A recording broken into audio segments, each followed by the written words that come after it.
Las restricciones a las solicitudes de asilo en la frontera están vigentes. Esto significa que los migrantes que crucen de manera irregular serán procesados para la deportación acelerada, a menos que expresen un temor creíble de regresar a su país como persecución o tortura. A partir de la medianoche de anoche, las personas que cruzaron ilegalmente o que llegaron a un puerto de entrada sin autorización no son elegibles para el asilo. Las personas que utilizan procesos de entrada legales como la aplicación móvil CBP One u otras vías legales no se verán afectadas por esta directriz. La frontera sigue abierta para lo que es el comercio legítimo, lo que es el tránsito normal de la frontera, la vida y lo que es el comercio, los camiones y trenes, el turismo, personas que tienen visa. Demócratas y republicanos criticaron la orden ejecutiva del presidente Biden por diferentes razones. Los demócratas porque deja vulnerables a los solicitantes de asilo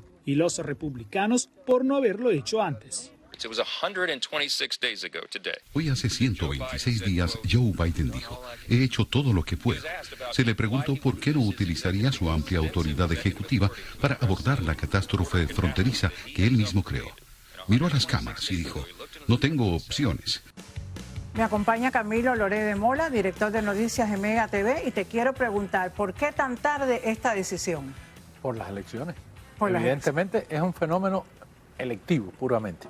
Y mira, suena muy bien decir que se cerró la frontera, y lo repiten todos los medios de prensa. No es verdad.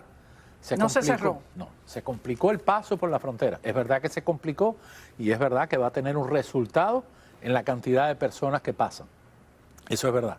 Pero no está cerrada, la frontera está abierta. Ellos lo que han dicho es que van a poner un cupo para el asilo político, no para otra cosa. O sea, esas personas que llegaban por su cuenta a la frontera y decían, yo soy perseguido político en mi país, déjenme entrar, por favor.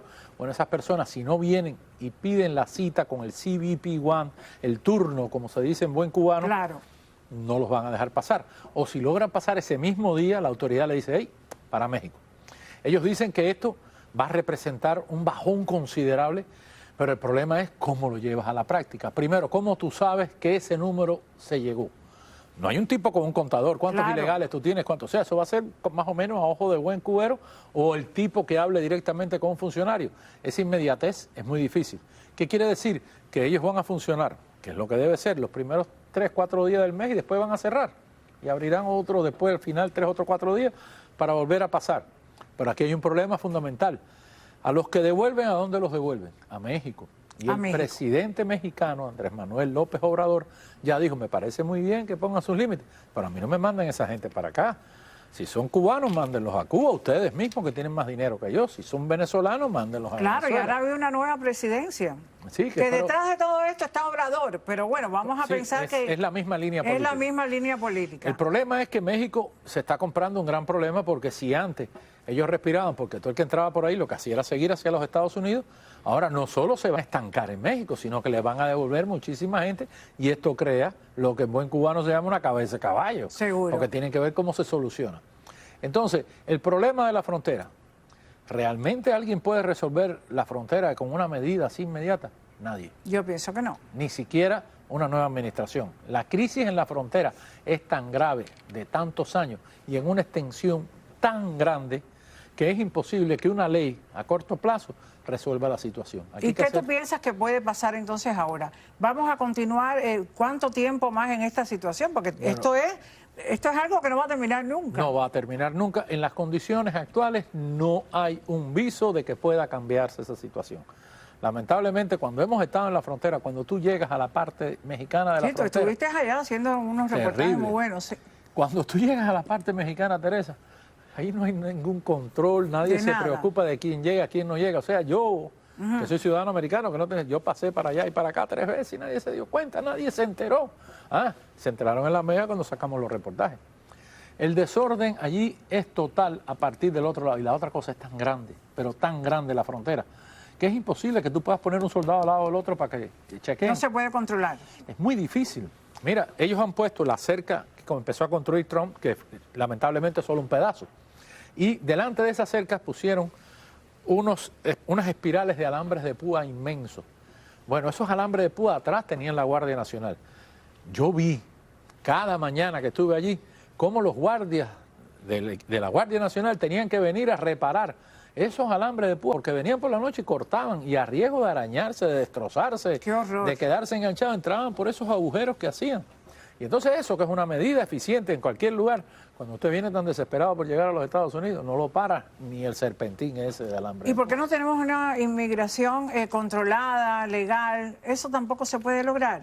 Es muy difícil, ellos están tratando, yo creo que sí se ha mejorado en algún grado en controlar la inmigración, pero el problema es que lo que tú dices aquí, de que se va a recibir gente para parol humanitario, cuando llega a nuestro país, la traducción es, se abrió la frontera, porque las personas están desesperadas, porque claro, fíjate, en 1980 Ronald Reagan hizo la gran reforma migratoria, pero de allá a acá, lo único que ha empeorado es la situación de los países de Latinoamérica y del mundo. Totalmente. Entonces, quiero saber, Camilo, ¿qué pasa con los que ya entraron? no tienen problema. No tienen problema. A ver, el que entró, ya entró. Ya entró. Y el que llega, el problema es el que llega y no pide su turno. El que llega y pide el turno, solicita la entrevista para el CBP-1, ese sí lo recibe, tiene que mostrar el miedo creíble. Pero en estas condiciones, en lo que se aprobó ahora, usted lo puede estar persiguiendo media humanidad. Los comunistas de todos los países del mundo. Si usted no pide el turno cuando usted llega a México y pase frente a ese funcionario, le dice a México. Claro. Aunque sea la causa más justificada. Pero ¿qué pasa? Que pedir un turno implica estadía. Una estadía que necesitan dinero para quedarse en un hotel, para protegerse, comer. mantenerse. Claro. Y cuando es uno solo, uno dice, bueno, yo voy a ver cómo sobrevivo aquí. Sí, pero hay un montón de familias que son un montón de gente que Y están con allí en niños México chiquitos. viviendo. Y entonces, aunque usted sabe que sea la forma correcta, es más rápido y más eficiente pasar al río y llegar. Claro, y porque ahora mismo no le están dando trabajo, no les dan empleo, entonces no tienen medios, tienen que depender de lo que les mandan los familiares de ¿Cómo acá. afecta esto a los cubanos? ¿Cómo? Muchísimo. A los que vienen por Nicaragua, en ese periplo que sale de Nicaragua, atraviesa toda la selva y llega a la frontera y pasaba y decía, me están persiguiendo en Cuba. Bueno, ese hombre que se ha ido gastando el poco dinero que tiene, la poca comida que trae, la salud que le queda en esa selva, en ese caminar, cuando llega a México, resulta que tiene que pedir un turno y quedarse en México. Y no hay trabajo para tanta gente. No, después hay de lo hotel que cuesta para- el ticket del avión, que cuesta una fortuna de La Habana a Nicaragua. Así mismo. Después tienen que pagar a un coyote que te lleve hasta la Ciudad de México. De verdad que es una situación patética que debían arreglar. Qué pena que yo no le veo solución a esto. Y me No parece que tiene es demasiado tarde para que Biden haga esto ahora, como que voy a solucionar lo que hice mal. Lo debió haber hecho desde el principio. No para las elecciones. Para las elecciones. Para las elecciones suena que cerraron la frontera. Sí. Y cuando usted ve los números, dice, ayer entraron 60.000, esta semana van a entrar 20.000 menos. Suena lindísimo. Lo que pasa que, insisto, esto es una curita para un hueco inmenso. Y Sí. no hay manera de arreglarlo. Con los fines electorales, no le crea a nadie que les diga que va No a se cerrar la puede frontera. creer, no se puede creer a nadie. Ustedes tienen, ya saben, yo siempre digo, tienen que votar por la persona que ustedes piensan que puede arreglar un poco esto, porque esto es un desastre. Te agradezco un montón, Un placer, de verdad siempre. que estés conmigo. Muy agradecida, Camilo. Siempre un placer. Gracias, me voy a publicidad, ya regreso. Los mejores tamales de Miami.